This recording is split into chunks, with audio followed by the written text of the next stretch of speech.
Have you ever felt like you're waiting for your life to start? Waiting for that one lucky break, that one person to discover you, that one lottery ticket to hit? We see people who seem to have it all, the dream career, the success, the fulfilling life, and it's easy to think they just got lucky.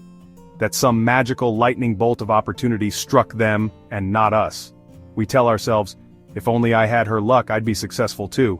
But what if luck isn't a lightning bolt? What if it's not a random event at all? What if instead luck is a state of readiness? What if it's like a train that is constantly circling the globe, making stops in every city, town, and village, but most of us are either not at the station or we haven't packed our bags? This is the profound and deeply practical philosophy at the heart of Ina Garten's memoir, Be Ready When the Luck Happens.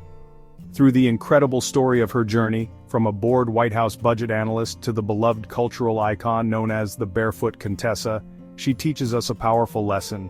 Luck isn't something you wait for, it's something you prepare for. It's the moment when your years of quiet, unglamorous preparation finally intersect with an unexpected opportunity. This book is more than a memoir filled with charming stories and delicious food.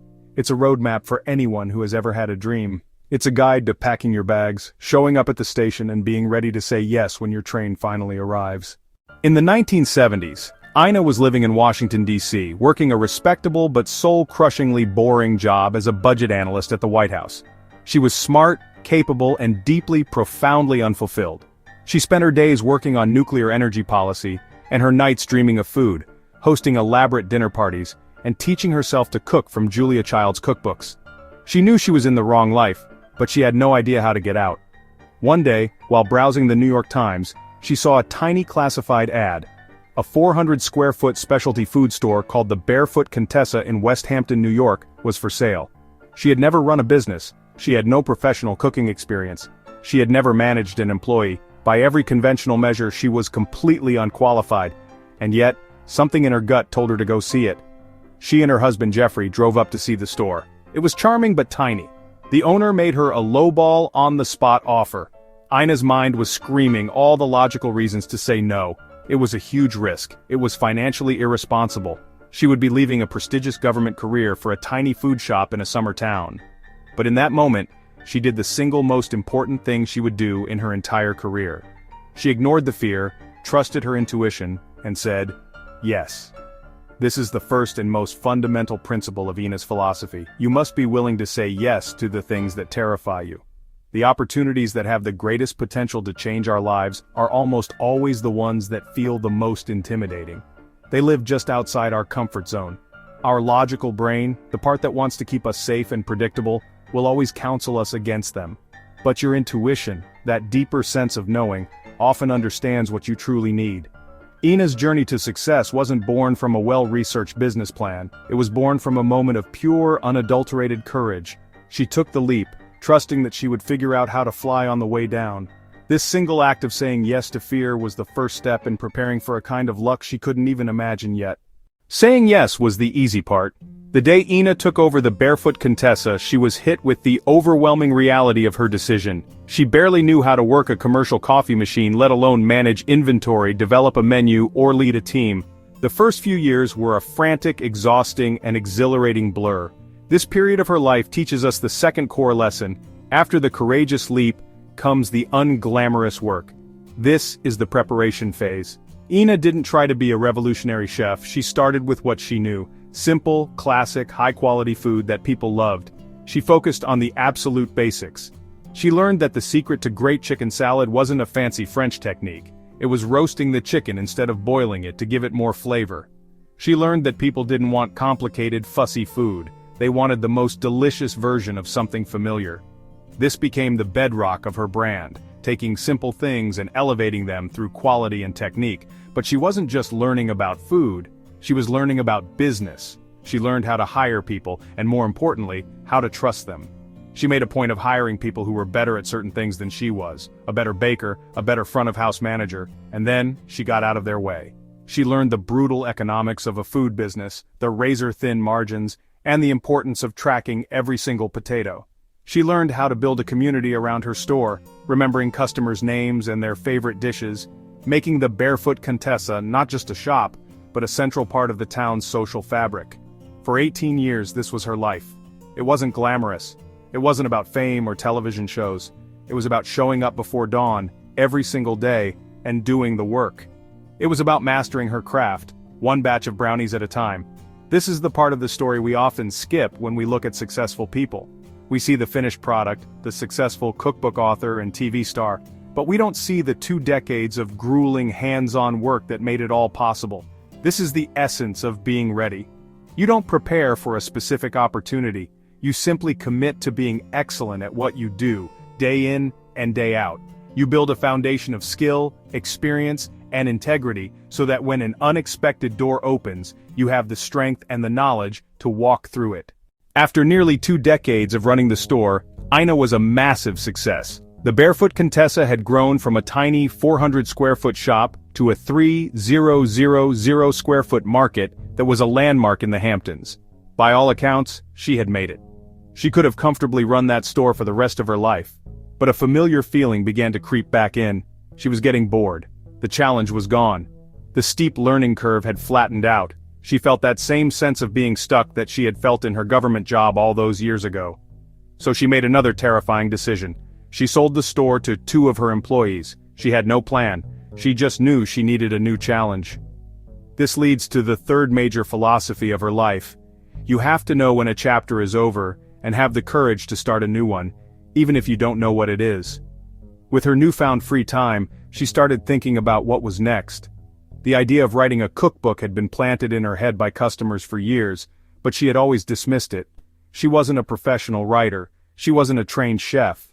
Who was she to write a cookbook? Again, the voice of fear and self-doubt was loud.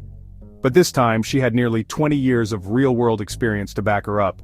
She knew what people like to eat. She knew how to write a recipe that a home cook could actually follow.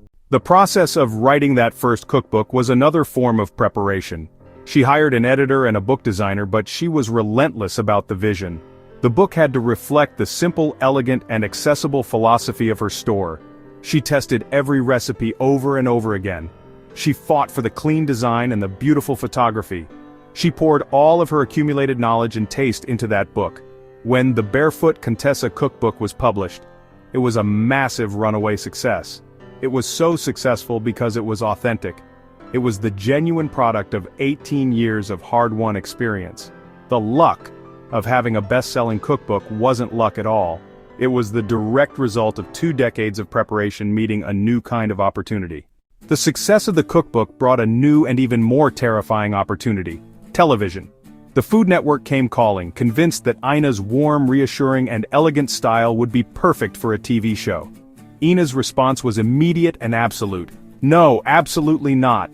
The idea terrified her more than anything before. Buying the store and writing the book were things she could control, things she could do in her own space. Being on television was different. It was about being a personality, about being judged by millions of people. It felt completely inauthentic to her. She turned them down again and again.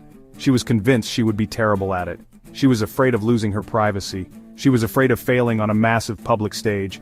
This reveals another crucial lesson. The biggest opportunities are often the ones that trigger our deepest fears and insecurities.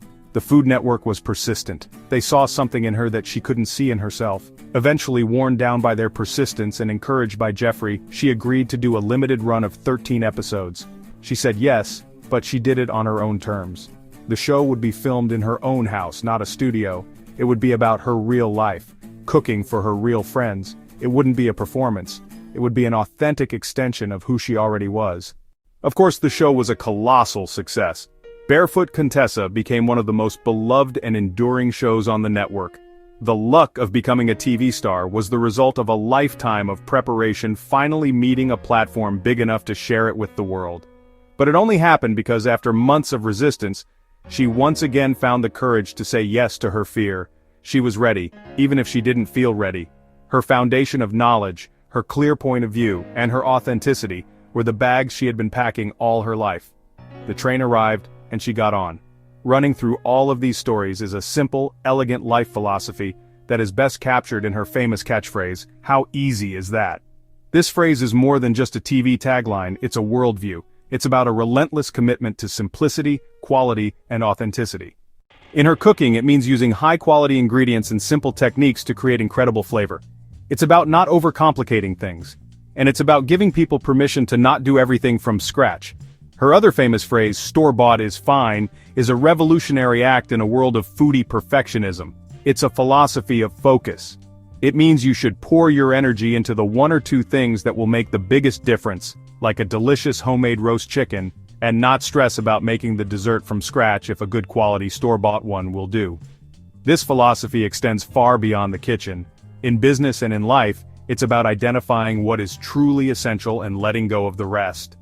It's about not getting bogged down in the details that don't matter. It's about trusting your own taste and not chasing trends. Ina Garten has never been trendy. Her brand of simple, elegant comfort food has remained remarkably consistent for decades because it's authentic to who she is. She found her voice, and she has trusted it. This is the ultimate form of being prepared. When you know who you are, when you know what you stand for, and when you have a deep foundation of skill in your chosen craft, you are always ready. You are not thrown off course by criticism or distracted by shiny new trends. You have an inner compass that guides your decisions. So how do we get lucky? According to Ina Garten, you don't. You become lucky. You become lucky by doing the work when no one is watching. You become lucky by mastering the fundamentals of your craft. You become lucky by cultivating an authentic point of view. And most importantly, you become lucky by developing the courage to say yes when a terrifying, wonderful, life-changing opportunity arrives at your station. The luck isn't the opportunity. The luck is that you were ready for it. The most important question this book leaves us with is not, when will my lucky break come? But what am I doing today to make sure I'll be ready for it when it does? It's a call to action to stop waiting and start building. It's a profound inquiry into the nature of a well-lived, successful life. If that's an inquiry that interests you, if you believe in the power of practical wisdom, then you're in the right place. Welcome to Geeky Philosopher. Subscribe, and let's continue the journey.